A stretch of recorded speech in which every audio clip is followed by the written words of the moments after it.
नमस्कार दोस्तों, आपका स्वागत है। एरिक मेढस नाम का लड़का जो बहुत ही कम उम्र में इस दुनिया से चला गया था और उसके जाने के बाद उसके माँ एकदम दुख में चली गई और उसने एक ऑटोमेटिक राइटर के मदद से अपने बेटे के आत्मा के साथ संपर्क किया और उसके बेटे को बहुत सारे उसने बातें पूछी जीवन को लेकर, मृत्यु को बाद में क्या होता है, उस दुनिया में हम किस तरीके से रहते हैं, इन सारे विषयों पर उसने बहुत सारे सवालों के जवाब अपने बेटे से पूछे और एरिक ने भी, उसके आत्मा ने भी बहुत ही अच्छे से उसको जवाब दिया। आज के इस भाग में एरिक हम सबसे ये कहता है दोस्तों कि जब वो पृथ्वी पर जिंदा था तब उसकी जो माँ थी वो बहुत ही अच्छी एक अच्छे विचारों की महिला थी और वो अपने बेटे को हमेशा कहती थी कि तुम नम्र रहना, हमेशा विनम्र रहना, जितना हो सके लोगों की सेवा करने की कोशिश करना, किसी को हम मदद करें उससे हमें कुछ भी प्राप्त ना हो, इस तरीके से हमें मदद करने की कोशिश करनी होगी और जो सच्ची खुशी है ऐसे ही बातों से आती है। एरिक ये कहता है कि जब मैं पृथ्वी पर था तब इस बातों को, जैसे हम हमारे माता पिता भी हमें बहुत बार अच्छी चीज़ें सिखाने की कोशिश करते हैं लेकिन एक कान से सुना और एक कान से निकाल दिया, इस तरीके से हम सोचते हैं। और एरिक कहता है कि पृथ्वी पर ये जो सारी बातें वो हमें समझ नहीं आती और जिस एज में ज़्यादातर टीनेज में हमें ऐसी बातें कहते हैं ninth standard, 10th standard, 11th 12th, तो इस एज में हम हमें इसी तरीके से हमारे माता पिता बातें कहते हैं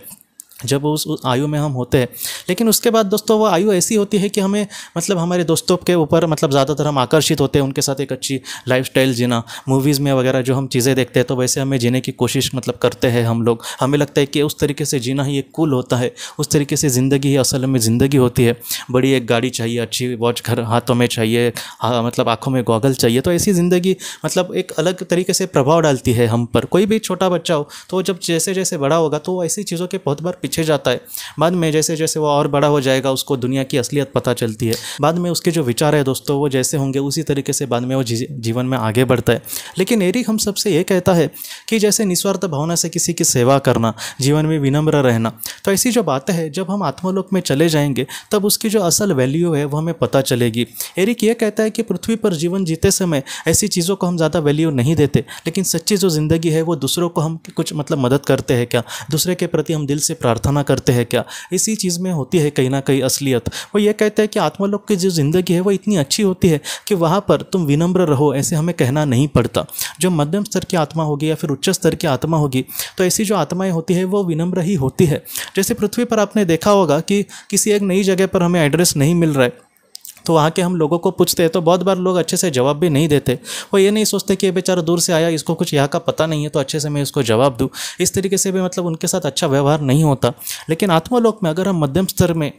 या फिर उच्च स्तर में होंगे तो ऐसे वक्त में आपकी कोई मदद ही नहीं करेगा, बल्कि आपको आपका हाथ पकड़ के कोई आपको उस जगह पे लेकर जाएगा और पैर से आपके साथ व्यवहार करेगा। तो इस तरीके से डिफरेंस होता है पृथ्वी के जीवन में और आत्मलोक में। लेकिन एक ही चीज़ ऐसी कुछ ही बातें हैं दोस्तों कि जहाँ पर डिफरेंस एकदम ज़रा भी नहीं है, वो है निस्वार्थ प्यार, वो है दूसरे का भला करना, वो है कहीं ना कहीं किसी के लिए अच्छा चाहना। तो ऐसी जो बातें हैं दोस्तों वो आत्मलोक में वैसे के वैसे है। इसलिए एरिक ने भी अपने माँ को कहीं ना कहीं धन्यवाद बोला है कि पृथ्वी पर जो भी चीज़ें तुमने मुझे सिखाई वो यहाँ पर वैसे के वैसे है। उसकी माँ ने कोई बड़ी ऐसी बातें सिखाई है ऐसी बात नहीं है। हम भी अपने बच्चों को जो बातें ज़्यादातर कहते हैं तुम हमेशा सच बोलना, हमेशा सच के कहीं ना कहीं राह पर चलने की कोशिश करना, किसी का कभी भी बुरा मत करना, किसी व्यसन में कभी भी मत पड़ना, शराब मत पीना, सिगरेट मत पीना, ऐसी जो चीज़ें हैं वो तुम्हें बुरी राह पर लेकर जाएगी। जितना हो सके विनम्र रहने की कोशिश करना, निस्वार्थ भावना से किसी की सेवा करना, ऐसी जो बातें हैं पृथ्वी पर एक कहीं ना कहीं इस पर हम ज़्यादा ध्यान नहीं देते, लेकिन आत्मलोक में ऐसी जो चीज़ें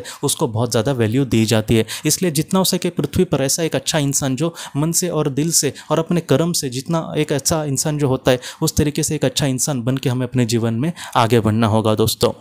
एरिक ने और भी जो महत्वपूर्ण बातें कही है अपने माँ से, हम सबको जो उसने संदेश दिए हैं दोस्तों उसको हम अगले भी भाग में इसी तरीके से ज़रूर देखेंगे। तो दोस्तों हम अपने अगले वीडियो में मिलते हैं। आप अपने परिवार का ख्याल रखना। आपका बहुत बहुत धन्यवाद। ज़िंदगी की रोशनी ये एक कंसल्टेंसी है जो ऐसे लोगों को मदद करने की कोशिश करती है जिन्होंने किसी अपने को खोया है या फिर जो लोग अपने जीवन में बहुत ही ज़्यादा दुखी है। जो लोग इस संस्था के साथ जुड़ते हैं उन्हें पास्ट लाइफ रिग्रेशन की ऑडियोज़ भेजी जाएगी जिससे घर बैठे वह पास्ट लाइफ रिग्रेशन का अभ्यास कर सकते हैं और उन्हें 5 मेडिटेशन ध्यान की भी ऑडियोज़ भेजी जाएगी और इसके साथ साथ उन्हें PDF किताबें भेजी जाएंगी जो हिंदी और अंग्रेज़ी में है, जो मोबाइल पर या फिर लैपटॉप पर आप उसे पढ़ सकते हैं और 10 ऑडियो बुक्स भी आपको भेजी जाएंगी। तो दोस्तों, अगर आप इस संस्था के साथ जुड़ना चाहते हैं तो कृपया इस नंबर पे व्हाट्सएप मैसेज करें। आपका बहुत बहुत धन्यवाद।